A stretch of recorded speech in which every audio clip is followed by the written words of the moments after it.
For Alan Pardew at St James Park when Newcastle take on Hull City. I'm going to be there for Matchday Live. There's a mass protest organised by a group called sackpardew.com. One of their spokesmen wants to remain anonymous, is with us on the show. Hiya, how you doing? Why are you organising this protest? It originated from a website that was simply set up to highlight the difference in perception in the media, the wider media, and what fans in Newcastle thought about Alan Pardew. That's all it stemmed from. The idea was just simply to have a website where his quotes and records could be collated for people to go and look, just to see what are those Geordies moaning about now type thing. So everything on there is we try to back it up with sources. So every quote is a source.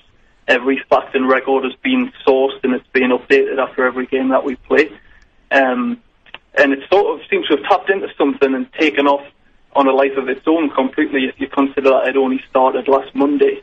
And now it has apparently become a campaign group focused on getting Alan Pardew out of Newcastle for those reasons. Another question I'd like to ask you. I mean, the first one there that Quinny mentioned, the increasingly poor results, obviously people can see that. But if you go back sort of 18, 20 months ago, Newcastle were on an unbelievable run, weren't they? 7 wins in 9 games around Christmas time.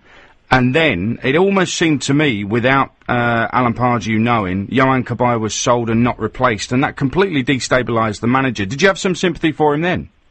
At the time, like you said, the run was excellent, but this Cabaye thing is something else that keeps getting trotted out. Look at Southampton at the weekend. They've been absolutely gutted of key players. I mean, Cabaye was a very good player for us. He's proven that he's a very good footballer. He's the heartbeat of the side.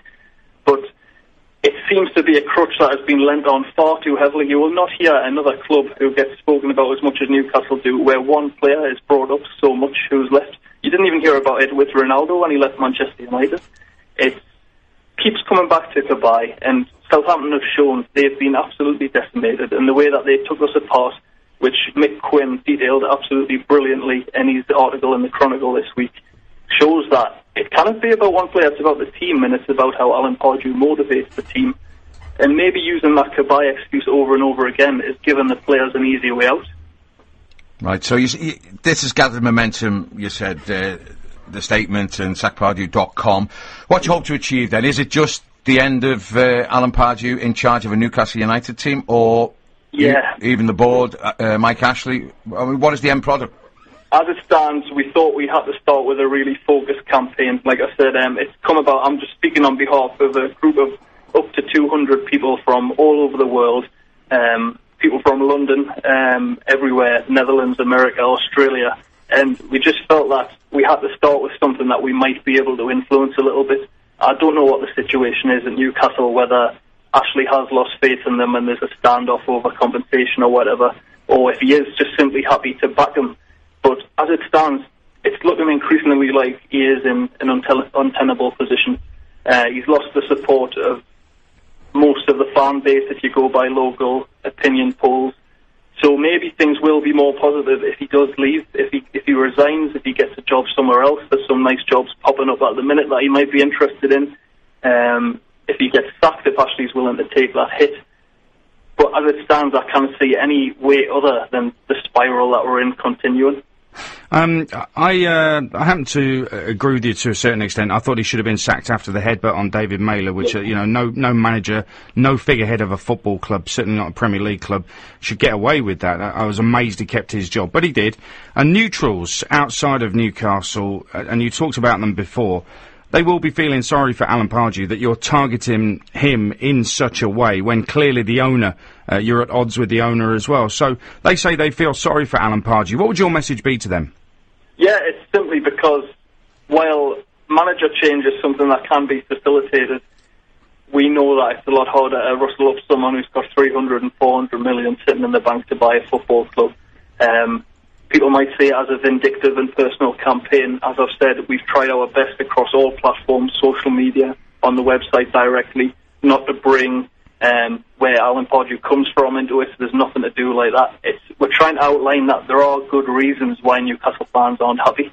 And it's a shame that it's got to the point where he's been allowed to get away with so much, like the headbutt, like you said yourself, that it's come to the point where fans have been forced down this road where how else are we going to hold him accountable for the way the club is going at the moment? If he can escape a headbutt and the other incidents that have happened on the touchline last season, simply because Ashley doesn't want to pay him is the compensation. Maybe the fans have to show that they can have some say in holding figureheads at the club accountable. And if it comes to Ashley further down the road, maybe that's something another supporters group could take up. But our full aim at the moment is focused on Alan Pardew. No, I know how fanatical the Newcastle fans are. Adrian lived up there as well. He was at uni there in Newcastle. What happens if they win? What happens if they start winning games? Does that derail the protest?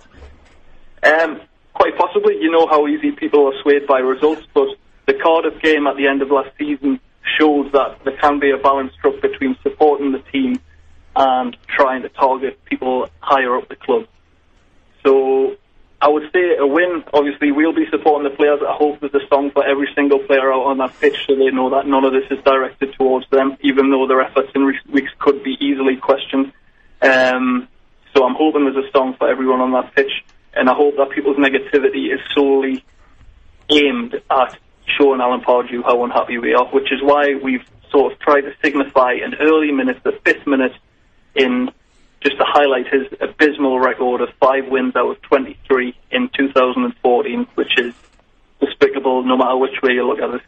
And that's it. Get the protest, get the display cards up in the 5th minute, throughout the 5th minute, and from there, if people want to just sit back and support the team and see if they can roll them on to victory, that's fair enough. But if people want to continue on like the Cardiff game was, then that's their prerogative as well. Now, I'm going to be up at Newcastle for the game tomorrow. I'll do the show from there. And you've just mentioned the display cards going up in the 5th minute. I was actually there. I don't know if you remember the Norwich game when there was going to be a walkout. I think it was on 69 minutes. Yeah, I think it didn't really materialise as some of the protesters would have wanted it to. What can I expect throughout the whole 90 minutes before the game, maybe even after the game as well? You've said what's going to go on in the 5th minute. What else is going to happen? Right, that was the Cardiff game that you were referring to there at the end of the season, 69th minute. In fairness, given how late that was started up, it was taken on by the Newcastle United Supporters Trust. I thought they did a pretty good job of getting awareness out there after there was initial rumblings of a 60th minute campaign as well. So, considering there was a bit crossed wires in the build-up, I thought the take-up was okay, and there's a lot of fans that you're never going to get to leave the seat with 20 minutes of the game still to play. But it got publicised in the media, it brought attention. But for this, we have said, we've been in contact with the police and the council. We're trying to confine everything to the stadium and to keep it as peaceful as possible. It simply is a display protest against Alan Pardew that will hopefully get picked up around the media and around the world. So there's nothing planned pre-match, there's nothing planned post-match. All we're offering is that if people want to come and collect a display card or a banner to hold up in the stadium, that will be available in 15 city centre locations from 12 p.m. before kick-off, and they can find details of those on our website. Well, we can hear your passion. Appreciate you taking the time to join us as well. That was a Newcastle United fan, anonymous spokesman for sackpardew.com. Mass protest tomorrow at St James Park, and I'm going to be there for Matchday Live from 1 on Talksport.